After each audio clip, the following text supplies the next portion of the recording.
Tailwind CSS is a utility-first CSS framework that provides a large number of classes to style your web pages quickly, allowing you to design directly in your HTML without writing custom CSS. First, let's create a folder and open it in Visual Studio Code.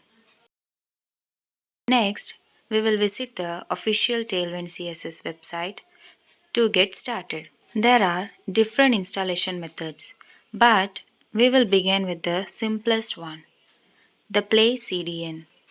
With this method, you just need to include a script link to start using Tailwind CSS classes. However, this method has some limitations, such as fewer customization options. To use this, create an HTML file and set up the basic structure. Then paste the script link and an h1 tag with the utility classes provided on the Tailwind CSS website. Run the program to see the output. You can notice the size of the text and the boldness, and it has an underline. Let's change the class from font bold to font thin.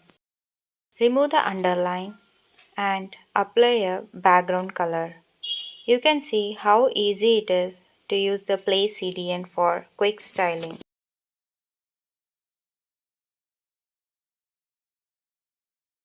The second method is using the Tailwind CLI. For this, you will need Node.js installed on your system. Once that's ready, create a folder and open it in the terminal.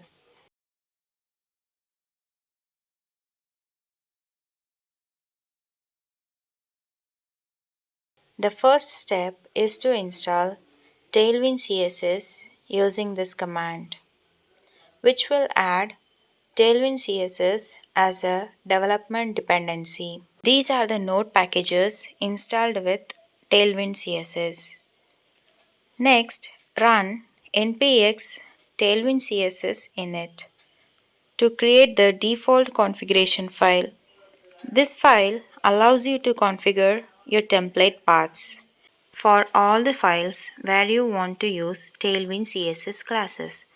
Since we will have all our HTML files within the src directory, we can set the path inside the content. So just copy and paste the path that is given in the official Tailwind CSS website. It's important to get this path correct, as Tailwind CSS will only scan these files for class names. Next, create a CSS file named input.css inside the src directory. This is where you will add Tailwind CSS directives.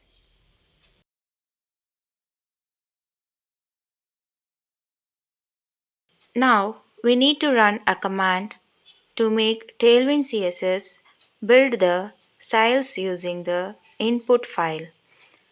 An output.css file will be generated after running the command. This file will be the final CSS used with our HTML. Now, create an HTML file inside the src directory. Set up the basic structure and link the output.css file. Then copy and paste the h1 tag with the Tailwind CSS classes. Here's the output. Let's make some changes to the code to see how it updates in real time. The Tailwind CLI has some advantages, such as it allows you to customize your Tailwind setup by modifying the configuration file. You can add custom colors, spacing, breakpoints, and more. It gives you access to the full range of Tailwind CSS features, including plugins, variants, and advanced configurations.